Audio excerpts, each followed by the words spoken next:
묵상하고 있는데요, 사도행전은 전반부와 후반부로 나뉘어진다 하였습니다. 그러면서 지난번 사도행전을 시작하면서 사도행전 길라잡이 전반부를 여러분들과 함께 나누었고요, 오늘 또다시 한번 이 사도행전의 후반부 여러분들에게 큰 그림을 그려드리고 이렇게 진행되어집니다. 가르쳐드리면 큰 그림을 보고 앞으로 이렇게 일들이 진행되어지겠구나, 큰 산을 조망한 뒤에 또 우리가 깊숙이 들어가서 하나님의 말씀들을 깊이 묵상하는 귀한 시간 되었으면 좋겠습니다. 먼저 두 가지 먼저 광고할까요? 내일부터 시작하여서 연휴가 시작되었습니다. 얼마나 많이 분주하세요? 그리고 분주하세요? 그리고 또 여러 가지 많은 생각들이 많이 있으실 것 같은데요, 내일부터 시작하여서 우리는 다음 주 화요일까지 우리 새벽 재단이 새벽 기도회가 없습니다.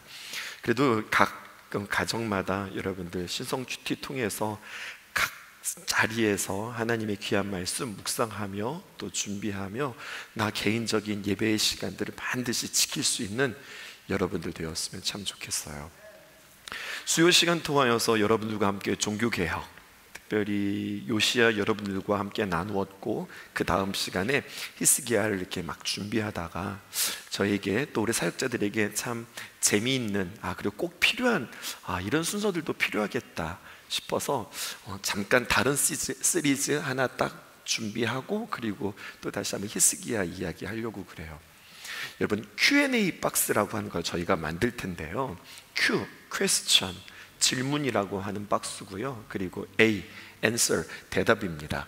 여러분들이 신앙생활 하다가 특별히 성경도 그렇고 또 신앙생활 하면서도 그렇고 참 모르겠다, 참 이런 거 참 궁금한데 이런 거 좀 알았으면 좋겠다라고 하는 여러분들의 궁금증들을 저희가 Q&A 박스에다가 이렇게 한번 담아볼 생각이에요.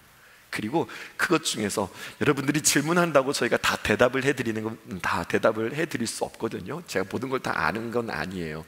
그런데 간혹 정말 저희들이 아는 게 있어요. 이런 것들은 정말 꼭 가르쳐 드려야 되겠다. 이런 것들은 이 수요 예배 시간을 통해서 여러분들이 신앙생활하면서 참 궁금했던 거, 이런 거 참 몰랐는데 이게 뭘까 생각했던 것들을 여러분들과 함께 풀어가는 귀한 시간들 있었으면 좋겠어요. 성경의 내용도 그렇고요, 우리가 신앙생활하면서도 그렇고요. 그래서 목사님, 이 땅을 사야 될까요 마야 될까요, 이런 질문, 개인적인 질문 말고 우리가 신앙적인 그런 것들 있죠. 가령 예를 들어서 이런 거예요. 왜 이렇게 교회에는 많은 교단들이 있는 거예요? 장로교, 감리교, 침례교, 성결교, 순교고 왜 이렇게 이런 것들이 많은 거예요? 서로 싸우는 거예요? 어떻게 다 이런 것들이 생긴 거예요? 이런 이야기 여러분들에게 해드리고 싶어요. 정말로 재미있는 이야기들이 참 많거든요. 이런 것부터 시작해서 성경의 가운데 이런 내용들은 어떤 내용이에요? 궁금하면 여러분들에게 이게 이런 뜻이 있었구나, 막 유튜브 찾아가면서 여러분들 그렇게 알지 마시고 정말로 정통적으로 하나님의 귀한 말씀에 근거하여서 여러분들에게 알려드리는 기쁨 우리 사역자들과 저에게 있기 원하고요. 여러분들은 진짜 이거 몇십 년 동안 내가 고민했던 건데 이런 거였구나 깨닫는 그런 재미도 여러분들에게 있었으면 좋겠습니다. 저도 오늘 여러분들에게 7개의 질문 가지고 왔어요. 사도행전을 우리가 걸어가면서 이미 여러분들에게 가르쳐 드리기도 했고요. 요 7문제 정도 낼 때에 요거에 답을 하실 수 있으시면 내가 그래도 사도행전을 그래도 어느 정도 좀 알고 있구나, 이렇게 우리 한번 퀴즈 7가지 한번 점검해보고 그리고 말씀 시작해볼까요? 대답하지 마시고 그냥 속으로만 딱 알아보세요. 첫 번째 질문입니다. 자, 문제 띄워드릴게요. 사도행전은 누가 기록했을까요? 사도행전은 누가 기록했을까요? 1번 마태, 2번 마가, 3번 누가, 3번 요한, 5번 바울. 자, 준비하셨습니까? 자, 그럼 답을 한번 딱 들어보시는 거예요. 손가락으로 하나, 둘, 셋, 짠. 네. 사도행전은 누가 기록했을까요? 질문에 언제나 답이 있을 수 있어요. 누가예요, 누가입니다. 첫 번째 이 퀴즈를 여러분들에게 낸 이유는 뭐냐면 틀렸구나 틀려서 오는구나 사도행전의 전반부라 할 수 있는 것이 바로 누가복음인데, 누가복음은 예수님께서 이 땅에 오셔서 행하신 일들, 사도행전은요 그 예수님의 귀한 말씀을 듣고 성령 받고, 그리고 예수님을 따르는 제자들이 성령님과 행했던 이야기들. 그러니까 누가복음의 이야기는 예수님께서 행하신 이야기, 사도행전은 사도들이 주님의 귀한 말씀의 가르침에 따라 행했던 이야기. 이 모든 것을 다 누가 썼냐면 누가가 썼다라는 거예요. 비교적 쉬웠어요. 두 번째, 다양한 문제를 준비해 보았습니다. 사도행전에 있어서 가장 중요한 본문은 사도행전 1장 8절인데, 여러분 여기에 빈칸에 알맞는 단어들을 한번 넣어 보시죠. 사도행전 1장 8절에 알맞는 말을 넣으십시오. 여러분이 아무거나 질문을 낸 게 아니라, 여러분 질문을 내는 사람도 이게 실력인 거예요. 다 의미가 있는 거예요. 자, 여러분 한번 머릿속에 이 동그라미 안에 대답을 한번 넣어 보실까요? 자, 그리고 우리 한번 천천히 보십시다. 시작. 오직 성령이 너희에게 임하시면 너희가 권능을 받고 하나 빠졌네요. 뭐가 빠졌죠? 예루살렘과 온 유대와 그리고 사마리아와 땅끝까지 이르러 내 증인이 되리라 하시니라. 굉장히 중요한 사도행전의 핵심 성구라고 했어요. 왜 이게 중요한 말씀인가 이따가 가르쳐 드릴게요. 자, 지금부터 조금 헷갈리는 문제입니다. 점점점 문제의 난이도가 있습니다. 세 번째 질문, 초대교회가 생겼는데요, 초대교회의 최초의 순교자는 누구일까요? 자, 최초의 순교자는 누구일까요? 다 같이 시작. 스데반. 네, 스데반 집사였습니다. 그러면요, 요거 이제 어려울걸요? 네 번째, 예수님의 12사도가 이렇게 질문이 이렇게 나왔군요. 네, 예수님의 동생이었고요, 예루살렘 교회의 수장이었고, 야고보서를 기록한 사람은 누구일까요? 누구일까요? 네, 야고보예요. 야고보. 그 다음 다섯 번째 질문입니다. 여러분 12명의 사도라고 그랬죠. 사도라고 하는 것은요 이런 뜻이에요. 보냄을 받은 자. 그러니까 12명의 사도는 누구를 이야기하면 예수님께서 세우셨던 12명의 제자, 이 12사도거든요. 그 중에 누가 탈락되었죠? 가룟 유다가 탈락되었고, 누가 다시 한번 보선되었죠? 마띠아. 그렇죠. 그래서 12명의 사도인데요, 이 예수님의 제자들이 대부분 다 순교하고 그랬어요. 근데 여러분, 최초의 순교자가 누구일까요? 점점 어렵다고 그랬죠. 그게 누구일까요? 야고보예요. 그러니까 사도행전은요 야고보가 둘이 등장합니다. 예수님의 첫 번째 제자, 이 야고보는 요한의 형제 야고보라고 그렇게 우리에게 이야기하고 있는데, 이 야고보, 근데 그 야고보 말고 또 누가 있냐면 예수님의 친동생 야고보가 있어요. 근데 이 예수님의 동생이라고 하는 그 이름 때문에 이 예루살렘 교회에 수장의 역할을 감당했습니다. 물론 전체적인 대표 목회 담당은 베드로였는데요, 그리고 여러 사도들이 함께 그 교회들을 잘 섬겼는데, 그래도 권위가 있고 아주 중요한 사항들을 결정할 때는 누구였느냐? 예수님의 권위를 인정하여서 예수님의 친동생이었던 야고보가 이 예루살렘 교회에 굉장히 중요한 역할들을 감당했다는 거죠. 이건 좀 쉬울 것 같은데요, 바울의 전도 여행은 몇 번이었을까요? 몇 번에 걸친 여행이었을까요? 몇 번이요? 손가락으로 해보실까요? 2층도요 마찬가지로 시작. 몇 번일까요? 네, 맞습니다. 딱 3번 맞았습니다.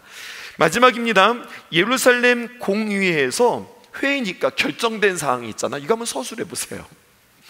예루살렘 공의회에서 회의에서 결정된 사항이 있습니다. 막 옥신각신했던 내용들이 있었는데, 이 회의에서 두 가지의 결의된 사항이 있었어요. 그것은 무엇일까요?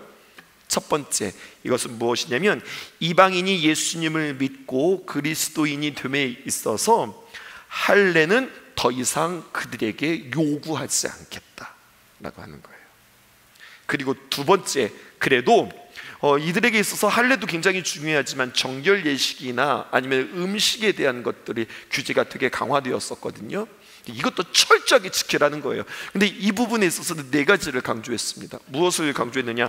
우상에게 올렸던 제물, 그리고 핏째 먹는 것, 그리고 목매다른 것, 그리고 또 하나는 음행, 이것은 피하라, 이렇게 이야기했어요. 그러니까 율법을 좀 더 완화해왔죠. 그리고 피해야 할 것, 이것은 반드시 율법 지켜줬으면 좋겠다라고 하는 것과 할례는 강요하지 마라, 이렇게 이야기했던 것. 이 정도로 이렇게 쭉 우리가 살피면은요, 이것들 그냥 아무렇게나 막 여러분들에게 질문한 것이 아니라 요 7가지의 질문은 전체적인 맥락을 이해하는 데 굉장히 중요한 질문이었어요. 이것들을 대답하신다면 지금부터 풀어가는 이야기들이 여러분들에게 쉬울 겁니다. 다시 한번 생각해 보십시다. 사도행전의 핵심적인 중요한 구절은 사도행전 1장 8절이라고 그랬어요. 다시 한번 해볼게요. 시작. 오직 성령이 너희에게 임하시면 너희가 권능을 받고 예루살렘과 온 유대와 사마리아와 땅끝까지 이르러 내 증인이 되리라. 주님께서 말씀하신 대명령이었는데요, 여러분, 주님께서 하셨던 이 말씀, 신실하게 사랑하셨던 하나님의 귀한 말씀을, 참 감동적인 건 뭐냐면 사도행전을 쭉 읽으면서 다시 한번 정리해 볼 때, 사도행전이란 결국 예수님의 이 말씀, 사도행전 1장 8절에 있는 말씀을 소중하게 여기고 예수님의 제자들이 어떻게 하든지 이 약속의 말씀을 지키려고 몸부림치고 애썼던 이야기가 사도행전이구나. 결국에는요, 사도행전의 이야기는요, 사도행전 1장 8절 주님께서 우리에게 말씀하신 이것을 지키려고 그렇게 몸부림쳤던, 주님의 말씀에, 이 말씀을 좀 순종해 보려고 참 애썼던 예수님의 제자들의 이야기들이 사도행전이더라는 거예요. 자, 이렇게 정리를 해볼게요. 띄워주실까요? 오직 성령이 너희에게 임하시면 너희가 권능을 받고, 이것이 1장에 남아있는 이야기예요. 그리고 예루살렘과 여기에서는요, 사도행전 2장에서 7장에 있었던 이야기예요. 우리 1장부터 볼까요? 오직 성령이 너희에게 임하시면, 주님께서 말씀하여 주시고요, 그리고 그 주님의 귀한 말씀을 그 마음 가운데 받았던 이야기가 이제 2장부터 7장까지 예루살렘에서 있었던 이야기입니다. 무슨 일이 있었을까요? 마가의 다락방에 모여서 오순절날 성령이 강림하는 일들이 있었고요, 그리고 베드로와 요한이 드디어 예수님처럼 안진뱅이를 치유하고 일으키는 사건이 있었고요, 뿐만 아니라 권능을 받았다고 한 것은요, 막 어떤 이적을 일으키고 사람들을 병을 고치고, 이것만이 이적이 아니었어요. 더 큰 이적이 일어났어요. 핸드폰들은 다 꺼주시고 진동으로 다 돌려주시고 하세요. 어떤 권능이 있었느냐? 치유의 권능이 있었을 뿐만 아니라 어떤 권능이냐면 정말로 우상들을 다 때려 부시는 역사들이 있었는데, 우상이라고 하는 것은 그 당시에 이런 우상들이 아니라 아나니아와 삽비라의 이야기를 통하여서, 특별히 바나바의 이야기를 통해서 그들에게 어떤 권능이 있었느냐? 재물을 사도들의 발 앞에 내려놓는, 그렇게 하나님만 전적으로 의지하는, 하나님만 신뢰하는 권능들이 그들에게 있었습니다. 뿐만 아니라 하나님의 귀한 복음을 담대히 전하고 그리고 순교하는 사도행전 7장의 이야기가 예루살렘에 있었던 이야기예요. 근데 여러분, 이 예루살렘과 그 다음에 어떻게 되었습니까? 온 유대와 사마리아와, 이 말씀은요, 사도행전 8장에서부터 12장에 있었던 이야기입니다. 여기로는요, 이 스데반의 핍박으로 인하여서 예루살렘 교인들이 흩어지기 시작했는데, 그것으로 인하여서 사마리아로 갔던 빌립 말이에요. 거기서 마술사 시몬을 만나고 이디오피아 네시를 만나면서 하나님의 귀한 복음을 전하게 되었고요, 사울이 회개하는 이야기 뿐만 아니라 온 유대와 사마리아, 예루살렘, 유대, 사마리아, 점점 이 자리들이 확장되어져 가죠. 이 하나님의 귀한 복음이 정말로 딱 화선지에 먹물을 딱 떨어뜨리면 확 퍼지듯이 하나님의 귀한 복음이 쭉 번져나가는 것뿐만 아니라 이런 더 놀라운 번짐이 성경에 기록되어져 있어요. 그것은 바로 무엇이냐면 자신들의 고정관념, 자신들의 생각을 깨고 그 복음의 생각에 확장이 일어나는 이야기가 온 유대와 사마리아에 있었어요. 그게 바로 누구냐면 베드로였습니다. 하나님의 귀한 복음이 확장되어지는 것뿐만 아니라 자신들의 생각, 자신들의 가치관, 자신들의 믿음, 자신들의 신앙의 그 개념조차도 하나님께서 깨시고 확장되어지는 역사가 있는데, 베드로가 말입니다, 그렇게 하나님의 놀라운 기적과 이사들을 펼치고서 기도하는 중에 하나님께서 환상을 보여주시는데, 그것은 바로 무엇이냐면 백부장 고넬료에게 가서 하나님의 귀한 복음을 전하라는 거죠. 그런데 그 백부장 고넬료는 유대인이 아니라 이방 사람이었단 말이에요. 도무지 그 사람한테는 갈 수 없습니다. 어떻게 이방인에게 갑니까? 라고 할 때 하나님께서 환상을 통하여서 재차 말씀해 주심으로 하나님의 귀한 복음은 유대인들에게만 국한된 것이 아니라 이방인에게도 흘러가야 하며 그들도 하나님께서 사랑하시는 백성이다, 이 생각을 깨쳐주시는 하나님의 귀한 역사가 있었던 거예요. 뿐만 아니라 사도 야고보가 순교하죠. 그 당시에 헤롯 왕 말입니다, 어떻게 보면 민심을 살까다 본인이 잘못한 일들이 많거든요. 가만히 보았더니 유대인들이 그리스도인들을 정말 싫어하거든요. 그러니까 저 그리스도인들 하나 잡아서 저들의 환심을 사야 되겠다고 하고 야고보를 죽였더니 정말로 이 유대인들이 너무 좋아하는 거예요. 이거 봐라, 이거 사람 하나 죽였는데 이렇게 좋아해? 그러면 또다시 죽여야지. 누구를 죽이는 게 좋을까? 그래, 뭐니 해도 대표를 죽여야지. 그리고서 잡아온 것이 누구냐면 베드로였잖아요. 그래서 베드로를 잡아왔는데 하나님께서 그 옥문에서 그를 풀어주시는 역사, 그 놀라운 체험의 이야기들이 사도행전 8장에서 13장, 12장까지 있었고요. 또 헤롯 아그리빠가 말입니다, 하나님의 귀한 영광을 스스로 가로채다가 벌레에 먹혀서 죽게 되어지는 이야기들도 기록되어져 있죠. 여기까지가 전반부예요. 여기까지가 사도행전의 일부라 하겠습니다. 그리고 사도행전 13장부터 시작해서 28장까지 이제는 사마리아를 뛰어넘어 땅끝까지 이르러 내 증인이 되리라 라고 하시는 하나님의 귀한 이야기가 이제 막 펼쳐지기 시작하는 겁니다. 그 이야기 여러분들과 함께 해볼게요. 후반부 사도행전 13장에서 28장은 또 크게 두 가지로 나눌 수 있습니다. 아까 여러분들에게 질문한 것이 다 의미가 있어요. 여러분, 선교가 모두 몇 번에 걸쳐서 이루어졌다고 그랬죠? 3번이에요 13장에서부터 28장까지가 2부라고 한다면 그 2부에서도요 세부적으로 13장에서부터 20장까지가 선교 여행장입니다. 1차 선교 여행이 13장에서 14장, 2차가 16장에서 18장 앞에 부분까지. 이상하네요. 13장에서 14장이고 그 다음에 2차가 15장부터 시작되어지는데 15장이 아니라 16장이에요. 왜일까요? 15장은요 예루살렘의 공의회, 아까 이야기했던 회의 이야기가 여기가 삽입되어져 있어요. 그리고 2차 선교 여행이 16장부터 18장 앞부분까지, 그리고 3차 선교 여행이 18장 뒷부분부터 시작해서 20장까지 이야기예요. 1차 선교 여행이 13장부터 20장까지라고 한다면 사도 바울은 그의 동료들과 함께 로마 제국이 다스렸던 여러 도시를 여행하면서 복음을 전파합니다. 우리는 어디를 갔고 이게 중요한 게 아니라 어디를 가서 무슨 일이 있었고 어떤 사건들이 있었고 핍박당했고 이것이 중요한 게 아니라 사실 무엇을 우리는 주심 있게 보아야 되냐면 그 사도 바울이 그렇게 애써서 가서 전한 이야기가 뭐냐고요.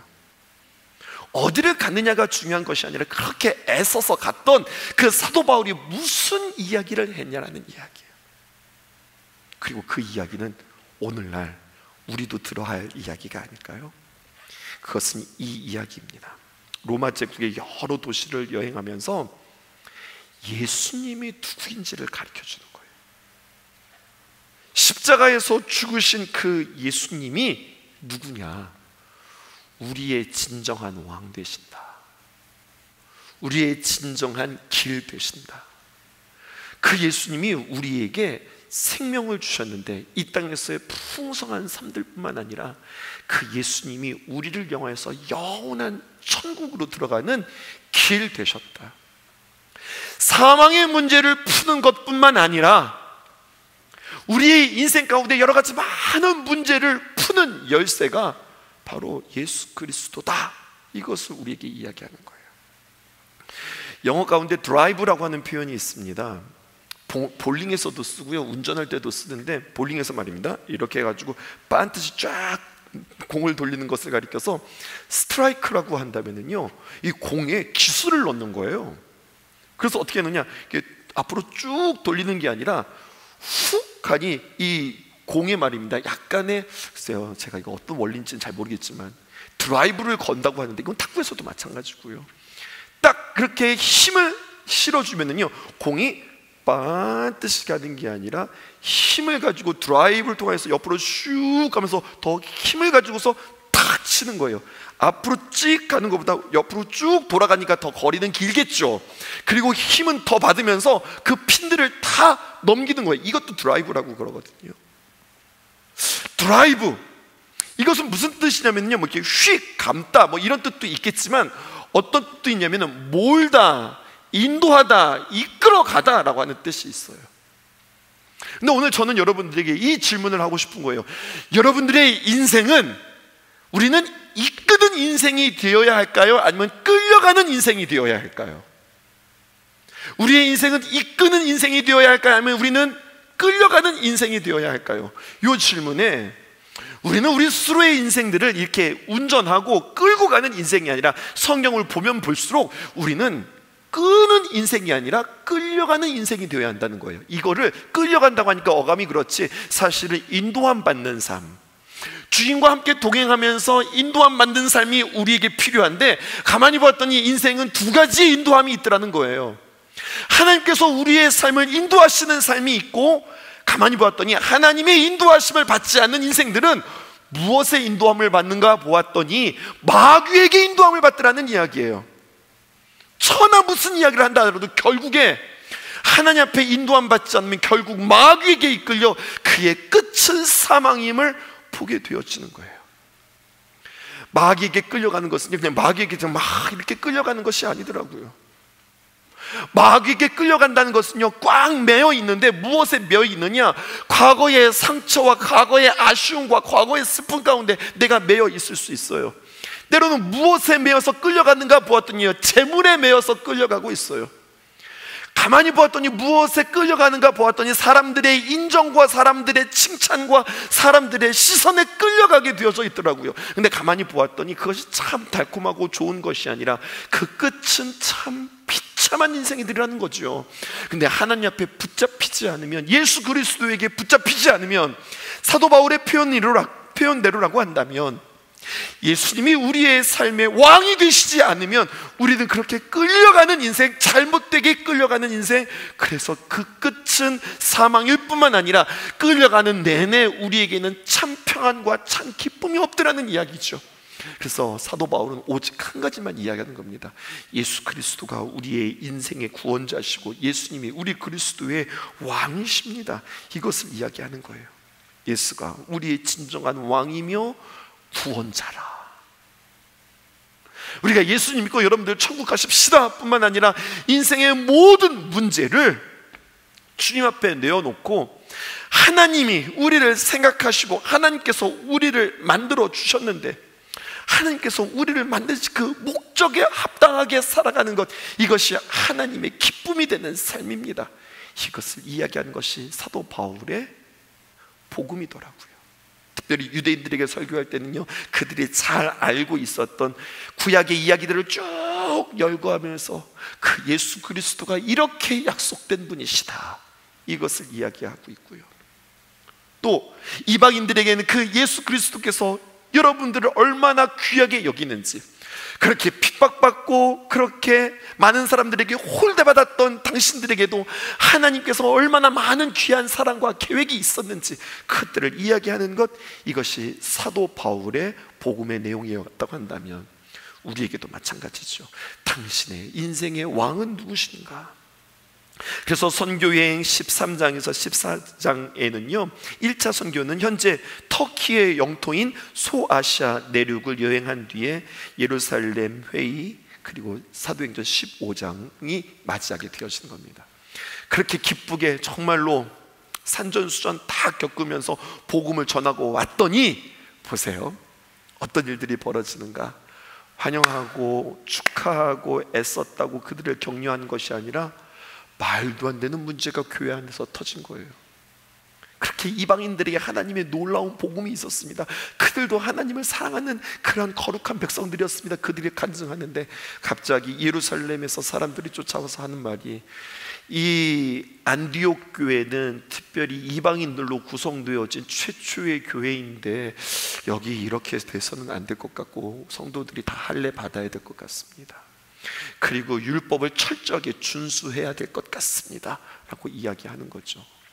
그러니까 깜짝 놀라는 거예요. 할례가 중요한 것이 아니라 구원은 무엇으로 받는 건데요? 행위가 아니라 하나님을 믿는 믿음으로 말미암아 우리는 구원을 얻는 것인데, 그 믿음을 주시기 위해서 예수 그리스도가 십자가에서 죽으셨는데 엉뚱한 이야기를 하니까 그거 가지고 아니라 이야기하는 거고 맞다라고 이야기하는 거고, 이방인들은요 그 할례라고 하는 것이 자신들에게는 너무나도 어색하고 너무나도 부담스러운 것이기에 그러면 우리는 구원에게서 탈락되는가, 이런 고민들이 있었던 거죠. 그 가운데 예루살렘 교회에서는 이 회를 통해서 정확하게 이야기합니다.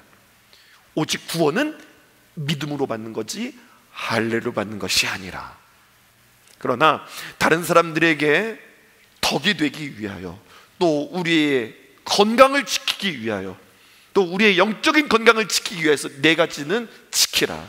우상에게 드린 제물 먹지 말라, 목매어 죽인 거 먹지 말라, 핏째 먹지 말라, 음행을 삼가라. 이것에 대해서 결정하는 거예요. 그리고 회의가 끝납니다. 그리고 이 회의에 베드로가 다시 한번 설교하고요, 그리고 이것에 대하여서 예수님의 동생 야고보가 다시 한번 확증해 주는 것으로 이 이야기가 끝나죠. 근데 가만히 이 이야기들을 이렇게 보니 두 가지가 보이는 거예요. 첫 번째, 복음이 왕성하게 일어나는 곳에 뭐가 있습니까? 언제나 시험과 갈등과 방해가 있다라고 하는 거죠. 그런데 보세요, 이 교회의 태생을 가만히 생각해 보시란 말이에요. 처음부터 이방원으로 모인 것이 아니라, 여러분, 이들에게 성령이 임하고 마가의 다락방에 그들이 함께 모여서 하나님 앞에 뜨겁게 기도했던 사람들은 이방인 그리스도인들보다는 많은 경우 유대인이 그리스도인이 되어서 그렇게 예루살렘 교회가 되었거든요.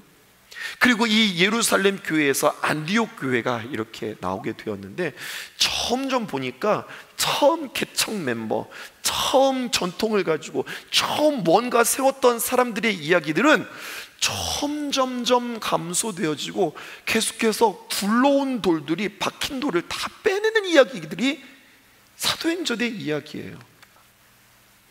7 집사의 출신들이 다 어딘 줄 아십니까? 유대인 그리스도인들이 아니라 여러분, 이방인 그리스도인들이 7 집사 출신들이에요.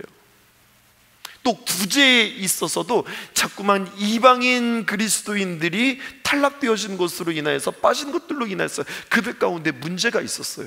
가만히 보세요. 우리가 전통인데, 우리가 이렇게 지금 신앙생활을 해오고 우리가 산전수전 다 겪으면서 우리가 지킨 교회인데, 자꾸만 새로운 교인들이 들어오면서 옛날에 있었던 그 전통과 옛날 사람들이 가졌던 그 방식들을요 다 밀어낸다고요. 속상하겠어요? 속상하지 않겠어요? 우리가 어떻게 지켜온 교회인데, 우리가 어떻게 세워온 교회인데, 근데 사도행전의 교회들의 이야기를 보면요, 자꾸만 새로운 사람들이 와서 뭔가 새로운 것들을 만들고 새로운 것들을 계획하고 새로운 것들을 추진하더라는 이야기예요. 대표적인 예가 누굽니까? 어디서 사도 바울이 와가지고 자기가 사도라고 이야기하는 거예요. 네가 한 짓을 봐라. 여러분, 사도 바울이 사도가 될 만한 자격이 있다고 생각하십니까? 그 교인들 가운데는 내 식구를 죽인 사람이 저 사도 바울이라고요. 내 친구, 우리가 그렇게 사랑했던 스데반을 죽인 자가 바로 누구라고요? 저 사도 바울이라고요. 근데 그 사람이 나와가지고 여기 목사로 쓰겠다는데 그거 어떻게 받아들여질 이야기일 것 같습니까? 대단한 이야기 아니에요? 이 일들이 이루어지는 거예요. 이 역사가 이루어지는 거예요. 기도하고 성령에 사로잡히자 정말로 안 될 일, 정말로 우리가 분노해야 할 일, 우리가 지켜야 하고 우리가 세워야 하고 우리가 고수해야 될 일들에 대하여서 언제나 주님 앞에 기도하면 그것들에 대해서 내려놓고, 그것들에 대해서 포기하고, 그것들에 대해서 참고, 그것들에 대해서 인정했던, 자꾸만 새로운 바람들이 올 때에 그것에 대해서 수용하고 하나님 앞에서 그것 가지고 부딪혀 안고 기도하고 같이 회의하고 함께 이루어갔던, 언제나 고착 상태, 옛날에 있었던 그대로의 상태들을 고집한 것이 아니라 새로운 것들이 들어올 때마다 늘 고민하면서 무언가들을 계속해서 개혁했던 이야기가 사도행전의 이야기였다고 사도행전은 우리에게 그렇게 이야기하고 있습니다. 여러분, 사도행전의 두 번째 선교 여행은요 16장에서부터 18장까지인데요 이 18장 전반부까지는요 또다시 한번 사도 바울이 선교 여행지를 가는데, 그 선교 여행지는 여러분 전에 복음을 전했던 지역을 재방문하는 것으로 이야기가 시작되어지나 꼭 갔던 곳만 간 것이 아니라 그러면서 새로운 지역들을 가게 되어집니다. 그리고 새로운 지역은 고대 그리스까지 방문하게 되어지는 거죠. 그리고 3차 전도 여행은 18장 후반부에서 20장까지인데, 그때는 1차 전도 여행과 그리고 2차 전도 여행 때 다녀왔던 곳을 다시 한번 재방문하고 바울이 예루살렘으로 돌아오는 것으로 여정이 끝나요. 그런데 또 보세요, 이번에도 또 바울이 이것들을 다 끝내고 돌아오자 이제 사도 바울은 체포되어서 이제 로마로 압송되어지는 이야기들이 성경에 기록되어져 있어요. 그러므로 사도행전은 이렇게도 이야기할 수 있겠습니다. 하나님의 귀한 복음의 말씀을 잘 배운 사람들이 어떻게 하면 하나님의 귀한 말씀들을 잘 지켜서 이것들을 행할까, 이런 이야기이기도 하지만 어떻게 하면 하나님의 귀한 복음들을 전할까, 이러한 이야기에 어찌나 그렇게 전하는 일들마다 가로막히고 방해하는 이야기들이 계속해서 진행되어지는지, 하나님의 복음의 전진과 그리고 그것을 가로막는 방해들이 있는데, 딱 가로막는데 재미있는 사실은요 가로막히는 것들을 통해서 더 뛰어넘어 더 크게 하나님의 귀한 복음이 전파되어진다고 하는 사실이죠. 신나는 얘기 아니에요? 마귀가 볼 때 이것들이 하나님의 귀한 복음을 전한단 말이야. 그래서 이걸 가지고 방해를 했더니 이것이 더 커져가지고 더 큰 복음으로 확장되어서 나가는 이야기, 이것이 하나님의 역사요 성령의 역사라고 성경은 우리에게 이야기해주고 있습니다. 그러므로 여러분, 우리는 이 말씀을 통하여서 우리의 신앙에도 마찬가지로 적용해 볼 필요가 있는 것 같아요. 우리의 신앙에도 문화의 충돌이 있다. 그것이 14장, 16장에서 17장, 19절에 있는 이야기를 통하여서 우리들도 마찬가지예요. 고대 그리스도인들과 그리고 그리스 로마 세계 사이에 있었던 문화의 충돌에 대한 이야기들, 그것이 이제 앞으로 14장 또 16장에서 17장 19장에서 이루어지는데요, 바울은 예수님이 유일한 하나님의 본체시자 온 세상의 왕으로 온갖 이방신과 우상들을 무력하게 하고 헛된 것들에 대하여서 이것이 헛된 것이지 허망한 것이지 라고 드러내는 분이 우리 주님이라고 이야기하는데, 그의 설교를 가만히 볼 때 로마에서 볼 때 말이죠, 이것은 로마의 사회 질서를 파괴하고 그는 위험한 혁명가 그 로마 정책에 반기를 드는 사람처럼 보이는 거예요. 사실 로마의 입장에서 이게 좋거든요. 뭐가 좋냐면, 너희들은 지금 큰 나라 대제국을 만들었으나 이 제국이 한 민족 한 혈통이 아니라 여러 민족과 여러 피가 섞였기 때문에 너희들이 믿는 신, 너희들이 강조하는 거, 너희들이 주장하는 거, 그래 이거 다 믿어라. 하지만 하나는 빼놓지 말아라. 황제한테만큼은 철저히 복종해라. 이렇게 되어지는데, 사도 바울은 가면 갈수록 여러 가지 많은 신들을 다 그냥 하나로 묶어버리는 거예요. 그게 바로 누구냐? 예수 그리스도라고 하는 자신을 한 분, 오직 예수님에게만 집중하도록 만들고요, 그리고 그렇게 집중하도록 만드는 것을 통해서 그들에게 어떤 탄탄한 결속력을 만드는 것뿐만 아니라, 가만히 보았더니 이들이 뭐라고 이야기하면 예수 그리스도가 우리의 왕이라고 표현하네요. 아니, 황제는 오직 유일한 로마의 왕 하나뿐인데 어떻게 예수를 왕이라 하는가? 뿐만 아니라 그 황제가 우리에게 그리스도인데 어떻게 저 예수가 그리스도라 하는가? 이것으로 인하여서 그들은 핍박당할 수밖에 없었다는 거예요. 그리고 17장에서부터 시작해서 18장으로 인하여서 반란으로 해서 계속해서 고소당하는 겁니다. 로마 황제에 대한 반란, 심지어는 반역죄로 인하여서 고소당하는 이야기죠. 사람들은 똑똑히 들었거든요.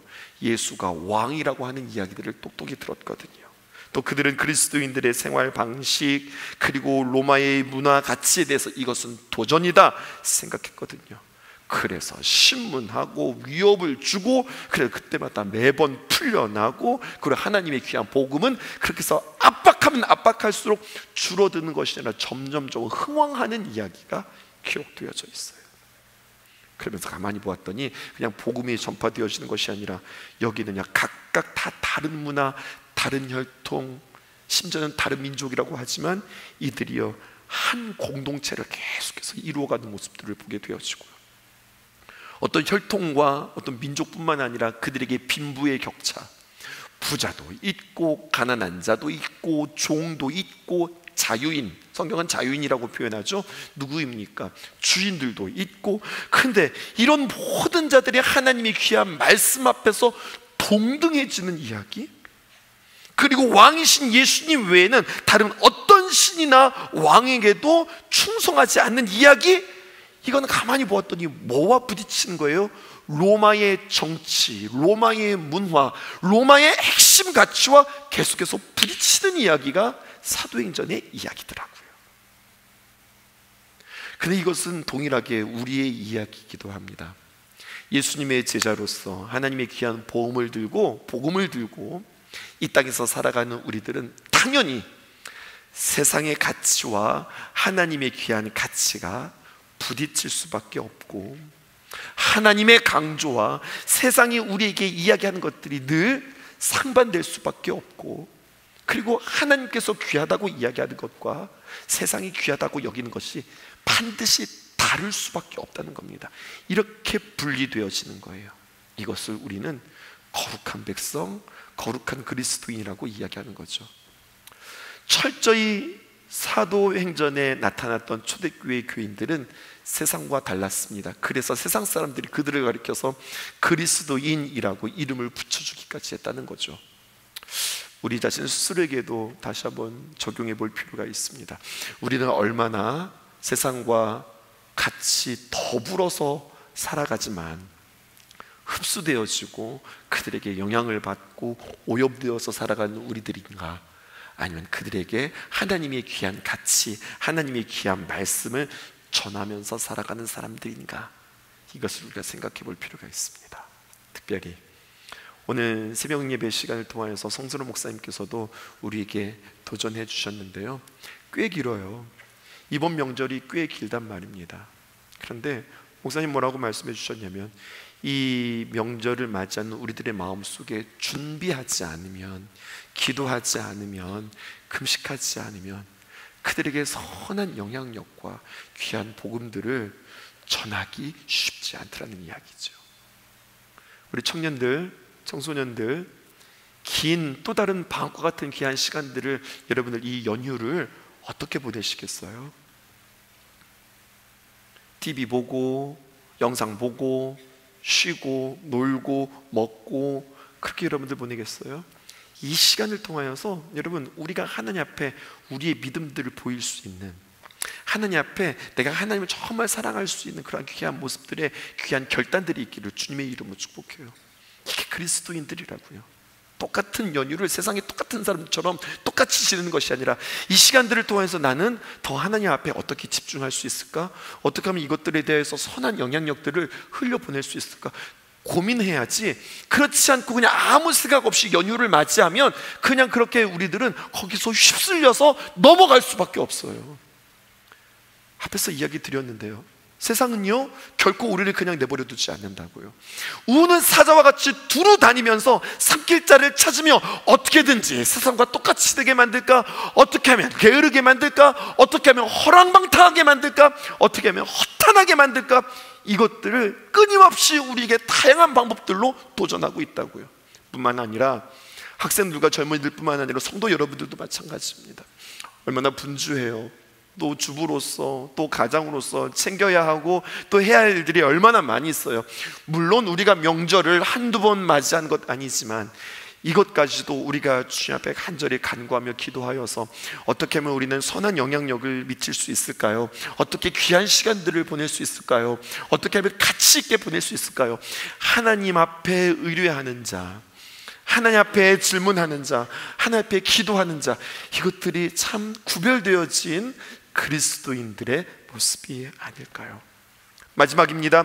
21장에서부터 시작해서 28장까지 이제는 땅끝이라고 표현하기에는 뭐하지만 감옥에서 로마까지 복음되어진 사도 바울의 증언이 있습니다. 그러면서 여러 가지 또 많은 박해들이 있죠. 그래서 사내들인 공의에 끌려가기도 하고요. 벨릭스 총독과 베스도 총독께 너는 미쳤구나 라고 이야기하도 난 모르겠다, 이 사람에게 어떤 죄도 찾지 못하겠다 그랬고요. 아그리빠 왕에게도 그렇고요.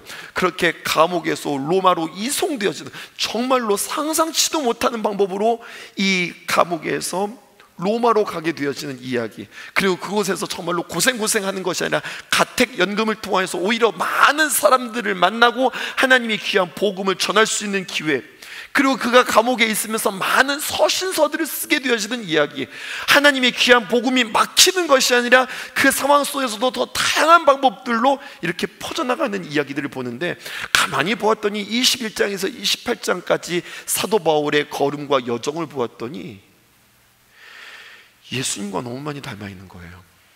많은 부분들이 예수님의 이야기와 겹쳐 있는 거예요. 예수님이 사내들인 공의회에서 여러 가지 많은 모함을 받으시고 핍박받으시고 총독 앞에 서시고, 그리고 많은 사람들에게 핍박당하셨고, 근데 예수님께서 부활하시고 승천하셔서 하나님 나라까지 그렇게 갈 것을 우리는 전혀 상상하지 못했던 것처럼 그 모든 여정이 바울에게도 똑같이 있는 거예요. 똑같이 사내들인 공의에 여러 가지 많은 핍박을 당하고, 벨릭스 총독, 베스도 총독에게 모함당하고 괴롭힘 당하고, 아그리빠 왕에게 여러 가지 이야기들도 듣고, 그리고 감옥에서 그는 로마로 가고자 하는 간절한 소원이 있었으나 그런 방식으로 갈 거라고는 상상치도 못했어요. 그리고 그곳까지 가는 것도 그냥 안전하게 가는 것이 아니라 그 가운데서도 큰 풍랑을 만나서 거기서까지도 하나님의 귀한 복음을 전하게 하시는 하나님의 귀한 역사가 계속 진행되어지다가 28장에서 그래서 무슨 마무리 없이 이렇게 하나님의 귀한 복음이 흥왕하였다 하면서 이야기가 끝나는 거죠. 그리고 우리에게 액트 29, 사도행전 29장을 우리에게 기대하시는 겁니다. 땅 끝까지 이르러 하나님의 귀한 복음이 전파되어지는 것은 끝나지 않았다.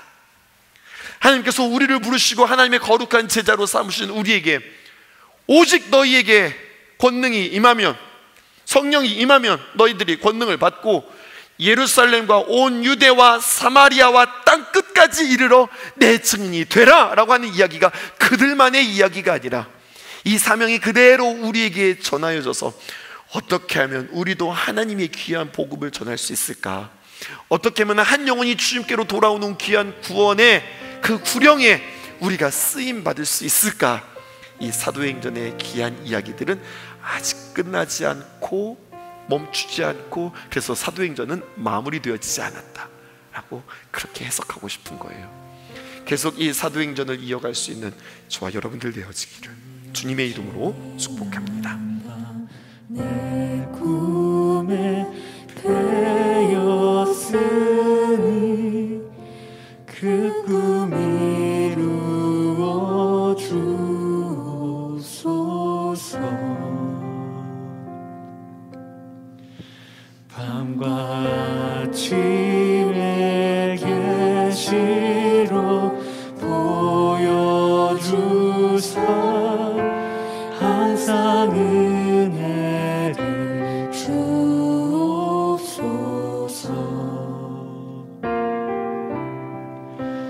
마음 괴롭고 아파서 낙심될 때 내게 소망을 주셨으며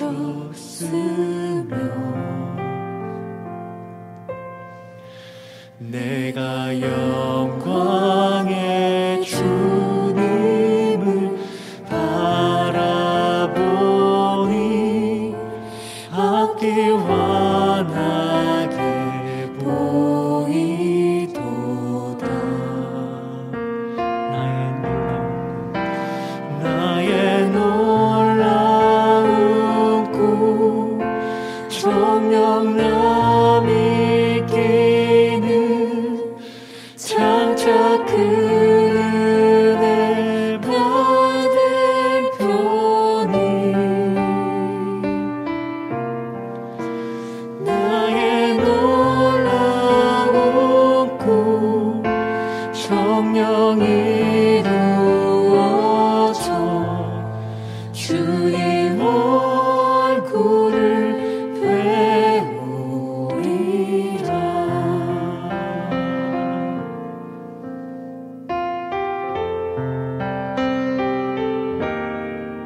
정령이